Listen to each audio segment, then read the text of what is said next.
मुंबई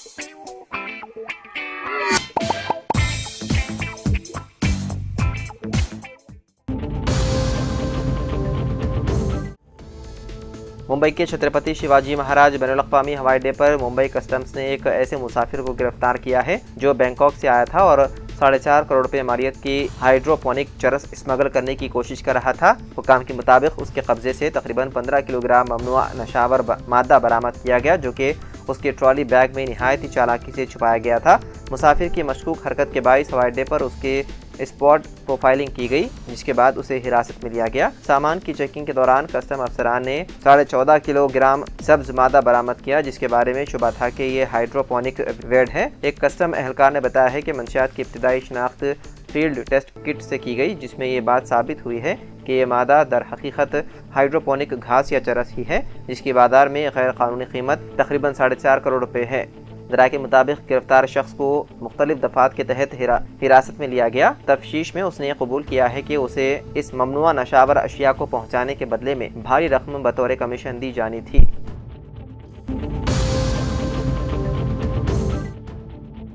तेलंगाना के जिले संगारेड्डी के अनाराम गांव के गाबा फार्मा कोल्ड स्टोरेज में चारशंबा और जुमेरात की दरमियानी शब शदीद आग भड़क उठी, जिसके नतीजे में स्टोरेज का बड़ा हिस्सा जलकर खाकीसर हो गया।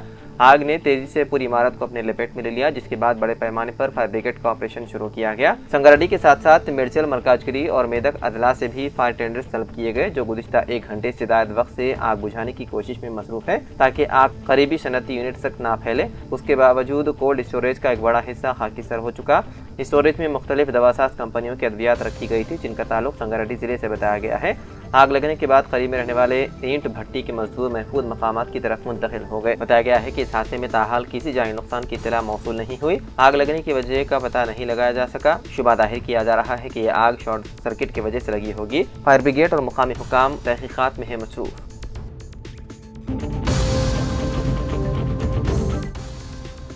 तेलंगाना के मिर्चा जिले के चाकरी मेटला गांव में जुमेरात को एक अफसोसनाक सड़क हादसा पेश आया। एक कार बेकाबू होकर दरख्त से टकरा गई, जिसके नतीजे में कार ड्राइवर और एक खातून मौके पर ही हलाक हो गए। हादसे की इत्तला मिलते ही पुलिस मौके पर पहुंची और नाशों को मुकामी सरकारी अस्पताल मुंतकिल करते हुए पोस्टमार्टम के लिए रवाना कर दिया और पुलिस ने इस सिलसिले में मुकदमा दर्ज करते हुए मसरूफ तहकीकात है।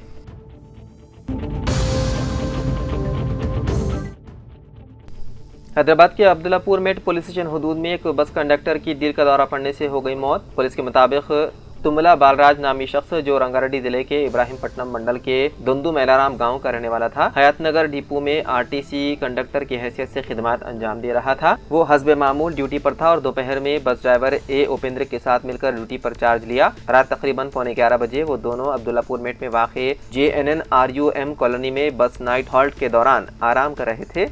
इसी दौरान रात तकरीबन 11:20 पर कंडक्टर बालराज को सीने में शदीद तकलीफ महसूस हुई। ड्राइवर उपेंद्र ने फौरन एम्बुलेंस को इत्तला दी। रात 11:30 बजे एम्बुलेंस अमला मौके पर पहुंचा और बाद मुआयना उसे मुर्दा करार दिया गया। डॉक्टरों ने बताया है कि बालराज की मौत दिल का दौरा पड़ने से हुई है।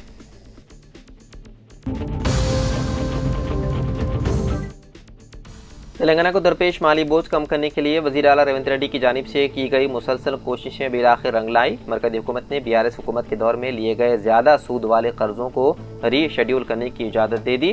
साथ ही आइंदा 2 बरसों में तकरीबन 25,000 करोड़ रुपए के नए कर्जों को कम शरह सूद और तवील मुद्दत में किस्तों के जरिए अदा करने की भी इजाज़त रिजर्व बैंक ऑफ इंडिया ने दे दी है। इस फैसले से रियासती हुकूमत को हर साल तकरीबन 2,000 करोड़ रुपए की बचत मुतवक्के है, क्योंकि अब हुकूमत को निस्बतन कम शरह सूद और तवील मुद्दती किस्तों में अदायगी का मौका मिलेगा।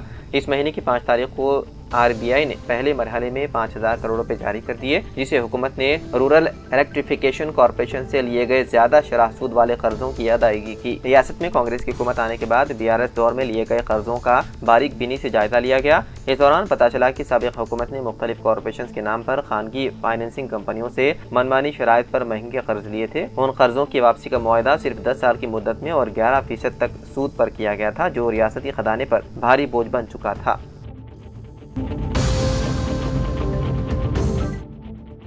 हैदराबाद के आरामघर फ्लाईओवर पर चंद नौजवानों ने बाइक पर खतरनाक स्टंट करते हुए न सिर्फ अपनी जान को खतरे में डाल दिया बल्कि दीगर गाड़ी सवारों को भी शदीद परेशानी में मुब्तला कर दिया। ये नौजवान तेज रफ्तारी से फ्लाईओवर पर स्टंट करते हुए नजर आए, जिसके बायस ट्रैफिक में खलल पैदा हुआ और किसी बड़े हादसे का अंदेशा भी पैदा हो गया। पुलिस उन शरपसंद अनासिर की शिनाख्त के लिए सीसीटीवी फुटेज की मदद ले रही है और जल्द ही उनके खिलाफ कार्रवाई मुतवक्की है। हिंदुस्तान के अगले नायब सदर के इंतखाब का अमल बाकायदा तौर पर शुरू हो चुका है। इंतखाबी कमीशन ने 9 सितंबर को होने वाले इंतखाब के लिए 4 शंबे को नोटिफिकेशन जारी कर दिया, जिसके साथ ही नामजदगी का अमल शुरू हो गया है। नोटिफिकेशन के मुताबिक उम्मीदवार 21 अगस्त तक अपनी नामजदगी दाखिल कर सकते हैं। जमा कराए गए दस्तावेजात की जाँच 22 अगस्त को की जाएगी, जबकि नाम वापस लेने की आखिरी तारीख 25 अगस्त मुकर्रर की गई है। ये इंतखाब उस वक्त नाकदीर हो गया जब मौजूदा नायब सदर जगदीप धनखड़ ने अचानक सेहत की वजूहात का हवाला देते हुए 21 जुलाई को इस्तीफा दे दिया था। उनकी मुद्दतकार अगस्त साल 2027 में खत्म होनी थी, ताहम अब उनके इस्तीफे के बाद ये अहदा खाली हो गया। आईनी दफात के मुताबिक अगर नायब सदर का अहदा वक्त मुद्दती खाली हो जाए तो होने वाले इंतखाब में कामयाब उम्मीदवार को 5 साल की मुकम्मल मुद्दत मिलती है।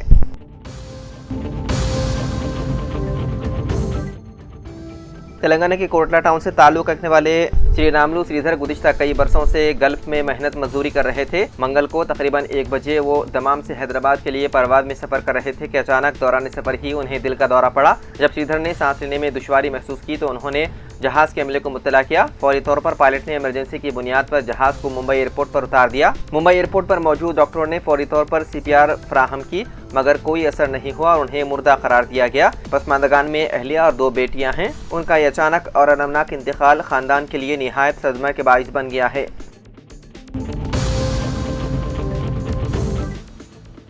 तेलंगाना के वजीर पूनम प्रभाकर ने कहा कि मुकामी बल्दी इदारों में BC तबकात को 42% रिजर्वेशन दिलाने के लिए वो आखिरी दम तक लड़ेंगे। उन्होंने वादे किया है कि वो गांधी जी की तरीक़ों पर चलते हुए अपनी मांगों को मनवाएंगे और मरकज़ी वजीर किशन रेड्डी जैसे अफराद की साजिशों को कामयाब नहीं होने देंगे। उन्होंने तंज करते हुए कहा कि लोकसभा इंतखाबात में BJP की जीत दरअसल शिकस्त से बचने के लिए आंखों में आंसू लिए हुई एक जीत थी।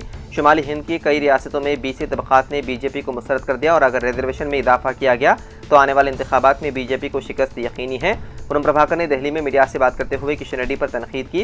उन्होंने कहा कि अब जब बिल कानून बनकर गवर्नर की मंजूरी से दिल्ली पहुंचा है तब मुसलमानों के नाम पर इसको रोकने की कोशिश करना दुरुस्त नहीं। उन्होंने किशन रेड्डी को खुली बहस के लिए मदऊ करते हुए कहा कि हमारी हुकूमत की नीयत साफ है। कामारेड्डी डिक्लेरेशन से लेकर जंतर मंतर धरने तक हम पूरी जिम्मेदारी से BC तबकात की हिमायत में खड़े हैं।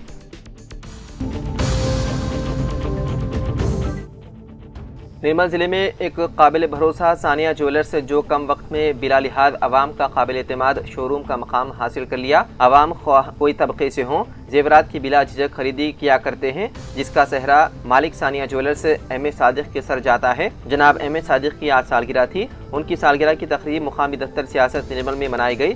M.A. सादिक ने केक काटा। बाददा सैयद जलील अजहर, सीनियर स्टाफ रिपोर्टर व अनीस अहमद खान ने M.A. सिद्दीक की शालपोशी करते हुए उन्हें सालगिरह की मुबारकबाद पेश की और नेक तमन्नाओं का इजहार किया।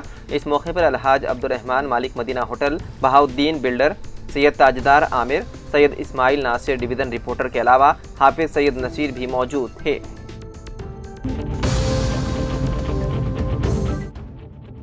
रियासत तेलंगाना में दिन ब दिन गुर्दे नाकाम होने के वाक़यात में इजाफा हो रहा है, जिसके बाद खून की सफाई के लिए डायलिसिस पर इन्हिसार करने वालों की तादाद में भी इजाफा हो रहा है।